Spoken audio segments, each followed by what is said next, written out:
Terima kasih Roh Kudus. Terima kasih buat anugerah-Mu di dalam kehidupan setiap kami. Engkau yang terus mencurahkan urapan-Mu Tuhan. Engkau yang terus mencurahkan kuasa-Mu di dalam kehidupan setiap kami. Kami mau belajar pagi hari ini Tuhan, untuk bersama-sama menghidupi, melakukan kebenaran firman-Mu ya Tuhan. Tolong kami Roh Kudus, mampukan kami untuk melakukan, mengerjakan apa yang menjadi bagian kami. Terima kasih Bapa. Terima kasih Engkau segalanya di dalam kehidupan kami. Engkau sumber kekuatan, Engkau sumber kemenangan, Engkau sumber sukacita kami Tuhan. Berbicara buat kami pada pagi hari ini Tuhan. Ajar kami supaya kami berjalan sesuai dengan apa yang Tuhan sudah rencanakan di dalam kehidupan kami. Terima kasih Roh Kudus, urapi hamba-Mu yang terbatas Tuhan. Urapi kami semuanya. Setiap kita yang siap belajar firman Tuhan, bersama-sama katakan amin. Puji nama Tuhan, shalom, selamat pagi Bapak Ibu.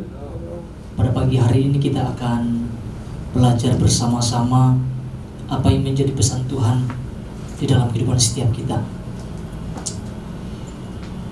Pesan Tuhan berbicara tentang ketika diri merasa diremehkan.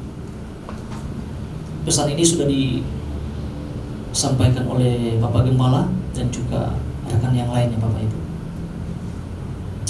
Mari kita lihat firman Tuhan 1 Samuel pasal 17 ayat yang ke-28.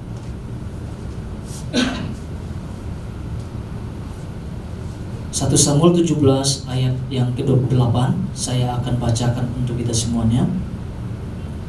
Ketika Eliab, kakaknya yang tertua, mendengar perkataan Daud kepada orang-orang itu, bangkitlah amarah Eliab kepada Daud sambil berkata, "Mengapa engkau datang?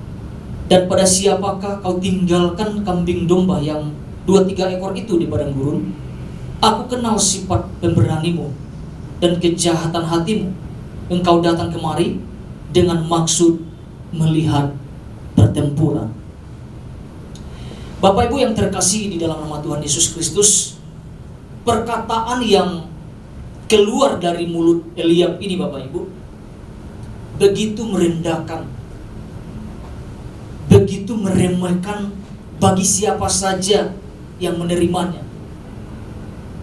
Pada saat itu ditujukan kepada Daud ya. Karena kalau saya melihat perkataan yang diucapkan Eliab ini dicampur dengan kemarahan, dicampur dengan ketakutan, kepanikan. Akhirnya tidak bisa terkontrol dengan baik apa yang diucapkannya.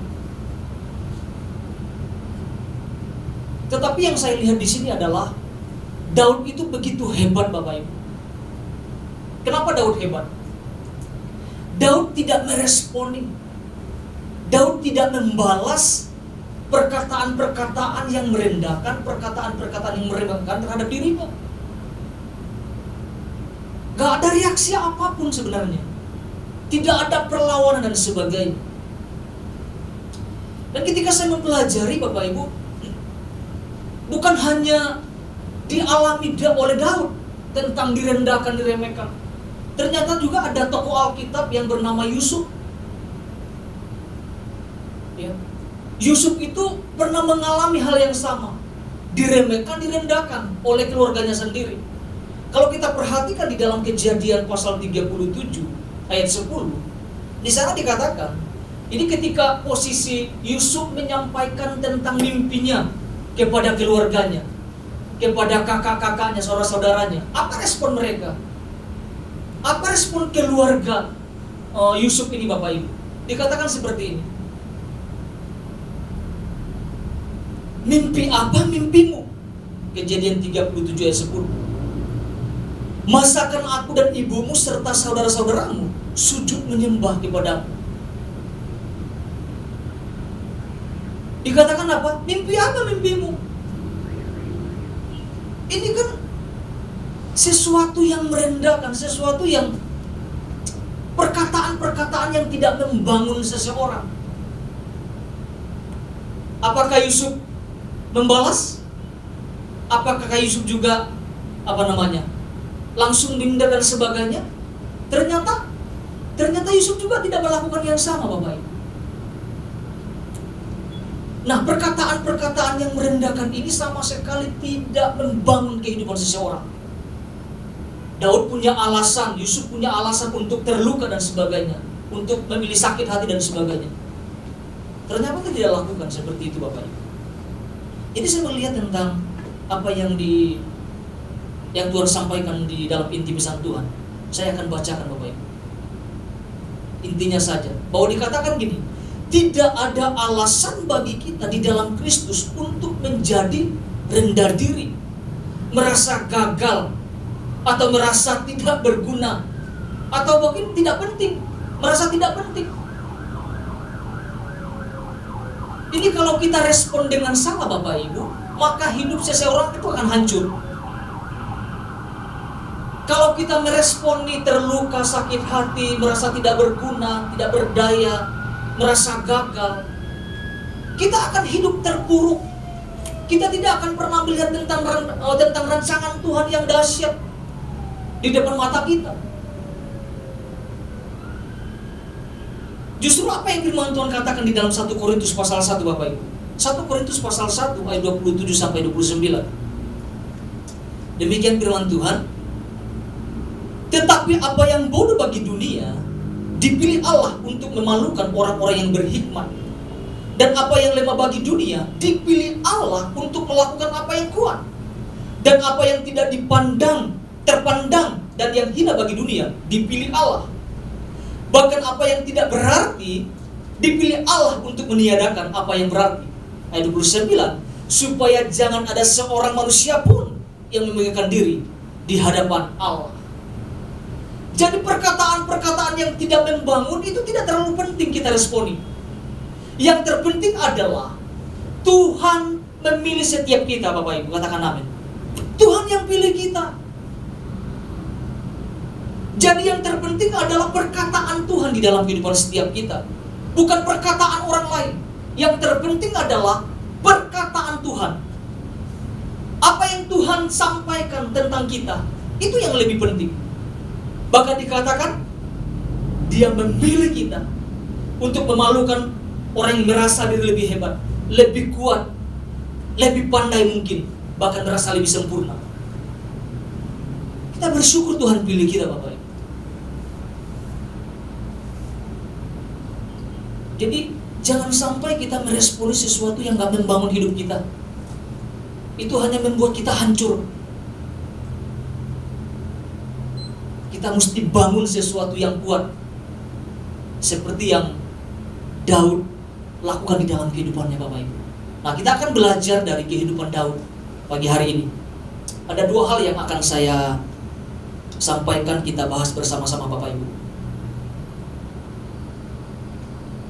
Apa sih yang dilakukan oleh Daud ketika dalam posisi direndahkan atau diremehkan, Bapak Ibu? Yang pertama adalah, yang Daud lakukan adalah Daud berpaling dari perkataan yang tidak membangun hidupnya. 1 Samuel pasal 17 ayat 29 sampai 30.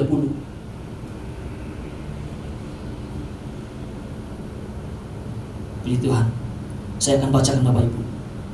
Demikian firman Tuhan. Tetapi jawab Daud, apa yang telah kuperbuat hanya bertanya saja. Nah, 30 ini penekanan saya, Bapak Ibu. Lalu apa yang dikatakan Daud?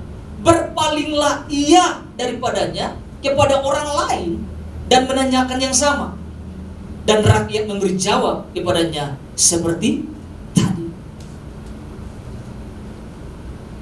Jadi dari ayat ini kita belajar bahwa Daud mengambil sebuah tindakan yang benar dengan cara tidak meresponi perkataan Eliab yang dilontarkan kepada Daud. Tindakan yang benar ini saya ambil dari kata berpaling ini, Bapak Ibu. Ini sangat menarik sekali. Dari kata berpaling. Kata berpaling ini bukan menunjukkan tentang perlawanan. Kata berpaling ini bukan menunjukkan tentang pemberontakan Daud terhadap Eliab. Bukan sedang menunjukkan pemberontakan atau perlawanan. Berpaling saya lihat dalam terjemahan aslinya adalah berjalan mengelilingi. Saubo.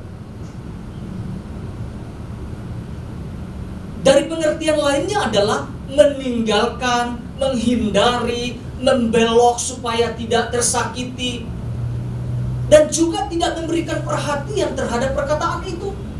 Perkataan apa? Perkataan yang menyakitkan, perkataan yang merendahkan.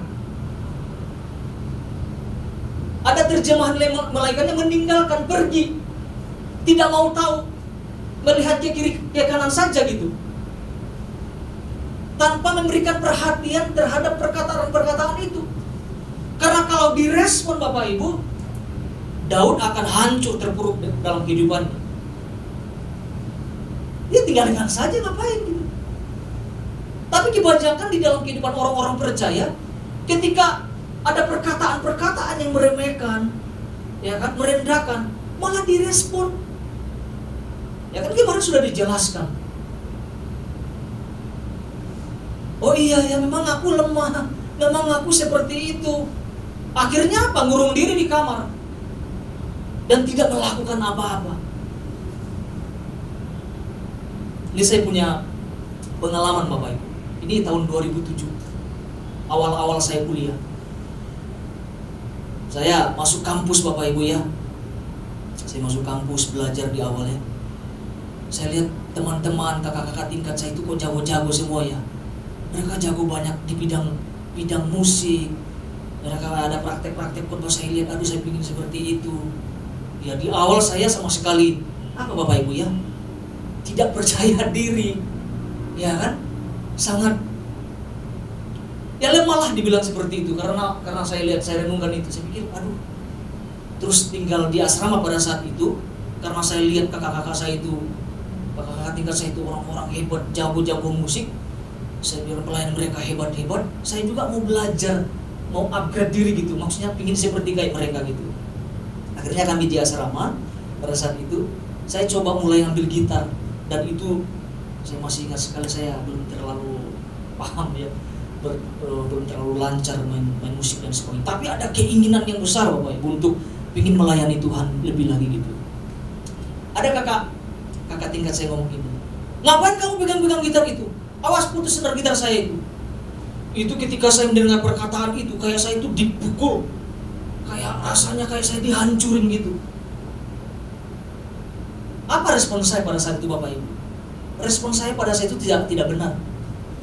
Saya merasa, aduh, saya merasanya kayak udahlah, ngapain sih melayani gitu? Ngapain untuk harus tambah-tambahkan sesuatu lagi? Udah cukuplah seperti ini aja, menerima keadaan itu. Karena saya mungkin salah tangkap, salah merespon dengan baik, akhirnya terjadi pemulihan di sana. Saya mulai nggak masuk ke kamar abang itu ya, kakak itu, teman itu. Akhirnya dia datang, ya kan, dia datang memberikan maksud tujuannya supaya ya memang anak-anak asrama biasanya mereka punya barang-barang pribadi ya, gitar gitu seperti itu, ada banyak hal. Kita bisa, ada tingkat bisa pinjam masih seperti itu. Tapi tanpa saya mungkin izin juga ya. Akhirnya dia datang gitu kan.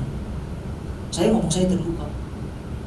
Saya terluka, saya nggak mau sebenarnya. Saya udah nggak mau dekat dan sebagainya. Dikasih tahu maksudnya. Ya mungkin juga lagi kondisinya kurang bagus pada saat itu. Akhirnya terjadilah pemulihan saat itu. Saya minta maaf. Saya bilang kan, saya mau belajar Kak, saya bilang kan. Saya mau belajar. Oke, kita buat ya. Kita buat jadwal sehari, karena mungkin dia merasa saya udah terluka dan sebagainya. Saya mau ajarin kamu. Saya mau ajarin kamu main bass. Saya mau ajarin kamu main gitar. Itu hebat banget orangnya. Itu orang Ambon Bapak Ibu. Akhirnya dia berkomitmen untuk ngajarin saya. Akhirnya benar-benar diajarin. Saya pun jadi bersemangat. Waduh, ada yang mengajarin nih. Ini hebat sekali. Akhirnya dipercayakan ketika dia ada jam-jam latihan, dia ikut jam latihan di studio. Ikut di studio kampus kami dulu tuh, ada studio khusus untuk harus ya minimal bisa main musik dan sebagainya. Akhirnya saya di situ Bapak Ibu merasa bahwa ketika saya merespon salah, ya beberapa hari saya terpuruk, saya nggak bisa ngapa-ngapain, belajar nggak semangat dan sebagainya. Tetapi ketika ada pemberian, itu sepertinya kayak ada dorongan yang kuat untuk Tuhan, saya ingin bisa lebih. Saya ingin seperti ya mungkin kita idolakan mungkin ya, ini hebat dalam posisi tertentu. Akhirnya saya diajarkan banyak hal di situ. Akhirnya jadi teman baik dan ya pembina juga buat saya dalam hal kuliah seperti itu ya. Di sini saya lihat Bapak Ibu bahwa ketika Daud salah merespon bisa hancur. Tapi puji Tuhan responnya ini dahsyat. Dia nggak terluka, dia tidak meresponi perkataan-perkataan kakaknya ini. Karena kalau Daud respon, Daud akan jadi sesuatu yang mungkin menyalahkan diri dan sebagainya, menganggap tidak berguna. Tapi mungkin karena juga Daud tahu tentang tujuan Tuhan dalam hidup. Dia abaikan. Ketika dia ngomong sesuatu yang tidak enak, dia abaikan, tinggalin. Dia mendingan nanya ke orang lain deh. Dan seperti itu. Jadi kata berpaling ini bukan menunjukkan tentang pemberontakan ini Bapak Ibu. Bukan lagi menunjukkan tentang tidak hormat sama abangnya. Bukan. Nggak mau tahu. Lebih baik pergi.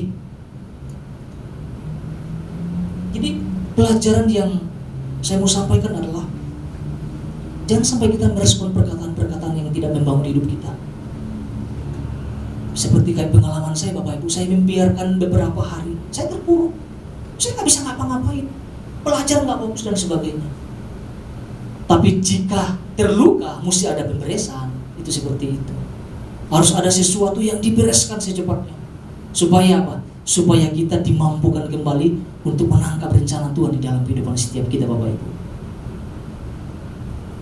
Jadi harus meninggalkan sesuatu yang nggak pantas kita terima, ya udahlah tinggalin aja. Apa yang direspon juga. Ya. Itu poin yang pertama Bapak Ibu yang kita mau bahas. Yang kedua adalah apa yang Daud lakukan. Daud membuktikan lewat kualitas hidup yang ia bangun bersama dengan Tuhan. Daud membuktikan lewat kualitas hidup yang ia bangun bersama Tuhan. 1 Samuel 17 ayat 36 sampai 37.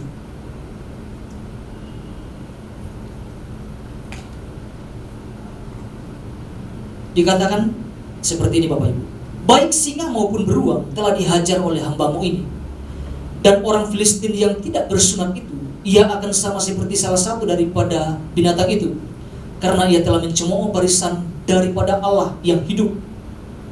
Pula kata Daud, Tuhan yang telah melepaskan aku dari cakar singa dan dari cakar beruang, dia juga akan melepaskan aku dari tangan orang Filistin itu. Kata Saul kepada Daud, pergilah, Tuhan menyertai engkau.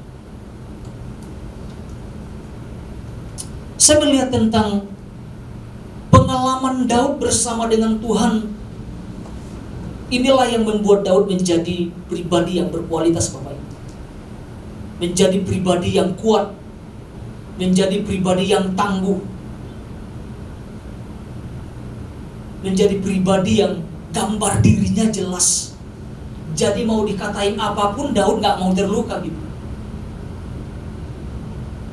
Justru saya melihat karena sebuah pengalamannya bersama dengan Tuhan. Membuktikan tentang kualitas hidup yang sangat luar biasa.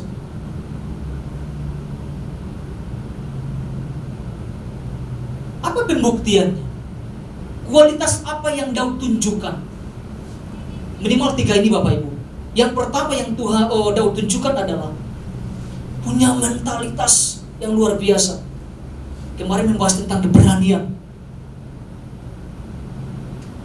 Ini mentalnya sangat luar biasa Bapak Ibu. Dikatakan di ayat 32, janganlah seorang pun menjadi tawar hati karena dia, hambamu ini akan pergi melawan orang Filistin itu. Ini luar biasa sekali Bapak Ibu. Di pasal 16 di pasal 16 ayat 18b bagian B dikatakan, ia seorang pahlawan yang gagah perkasa. Itu Daud, Bapak Ibu. Seorang prajurit yang pandai berbicara, elok perawakannya, dan Tuhan menyertai dia. Kualitas-kualitas inilah yang Daud tunjukkan, Bapak Ibu. Daripada dia merespon perkataan itu, lebih baik dia tunjukin bahwa Daud bukan seperti itu. Bukan apa yang direndahkan, diremehkan tentang hidupnya. Dia tunjukkan tentang kualitas keberanian, punya mental yang sangat luar biasa. Karena kalau saya lihat perbandingannya, Bapak Ibu, ini kan sama-sama menghadapi Goliat kan sebenarnya. Kalau kita bandingkan dengan prajurit-prajurit yang lain, kita bandingkan dengan abang-abangnya, kakak-kakaknya, kita bandingkan dengan prajurit yang lain, sangat jauh dari Daud, Bapak Ibu. Ketika menghadapi Goliat, apa yang mereka lakukan? Mereka takut tuh. Tapi Daud berani tampil berbeda gitu, menunjukkan tentang siapa Allah yang dia sembah. Dia tunjukin itu. Dengan apa? Dengan keberanian, dengan mentalitas yang sangat luar biasa di dalam Tuhan. Kalau saya sejajarkan, nggak perlu dibandingkan, memang sangat jauh. Itu baru satu musuh. Sama-sama melihat musuh yang besar sama, tapi penyelesaiannya berbeda. Kalau orang melihat itu menjadi ketakutan, karena Goliat kan berkoar-koar, merendahkan barisan Israel. Bahkan dikatakan siapa orang yang nggak bersunat itu? Itu kan sebuah keberanian, sebuah kualitas yang ada di dalam hidup Daud. Itu yang pertama, tentang keberanian, tentang mentalitasnya. Yang kedua adalah dilihat dari perkataannya. Wah, ini hebat banget, Bapak Ibu. Perkataan itu selalu mengedepankan tentang nama Tuhan.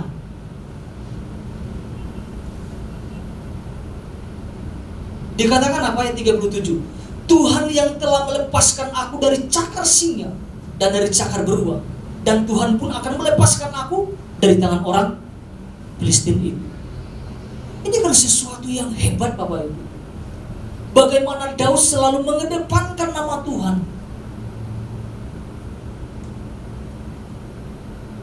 Saya rasa Saul, kakak-kakak Daud, prajurit yang lain memiliki Tuhan yang sama. Tetapi caranya berbeda. Ketika menghadapi Goliat, mereka cuma mengandalkan kekuatan mereka. Akhirnya apa? Ketika mereka mengukur kekuatan, waduh, bakalan habis kita nih. Mereka lupa bahwa ada nama Tuhan yang dahsyat. Kita bisa lihat dari perkataan Allah. Tuhan yang telah melepaskan aku dari cakar singa, dari cakar beruang, dia akan juga melepaskan aku dari tangan orang Filistin itu. Tidak sepadan Daud melawan Goliat, Bapak Ibu. Makanya ketika saya melihat perkataan yang diucapkan Daud, itu dahsyat, mengedepankan nama Tuhan di atas segalanya. Bukan murung sambil ngomong sama prajurit, aduh, kita jadi apa nih? Kita jadi apa nih? Siapa yang berani lawan itu Goliat itu? Daud maju, aku yang lawan. Bukan dengan kekuatan Daud, Bapak Ibu, atas nama Tuhan Allah Israel. Ini yang terpenting di dalam kehidupan setiap kita. Kita mungkin lagi direndahkan dari pihak musuh mungkin. Nama siapa dulu yang keluar? Kekuatan siapa dulu yang keluar? Kekuatan kita, saya akan hadapi. Enggak, kita belajar dari Daud, dari kekuatan Tuhan, nama Tuhan di atas segala-galanya. Itu yang kedua dari perkataan. Yang ketiga tentang imannya, Bapak Ibu. Wah, ini hubungannya dengan Tuhan nilai menjadi pribadi yang kuat. Daud menjadi pribadi yang kuat, menjadi pribadi yang tidak mudah menyerah, Bapak Ibu. Menjadi pribadi yang tidak sembarangan menerima perkataan-perkataan perkataan yang tidak membangun hidupnya. Dari mana? Dari imannya, dari hubungannya kepada Tuhan. Itulah yang membuat Daud kuat. Karena kalau saya pelajari Bapak Ibu secara kedagingan manusia, Daud sangat bisa membalas. Daud sangat bisa membalas dengan kata-kata yang mungkin lebih tajam Bapak Ibu.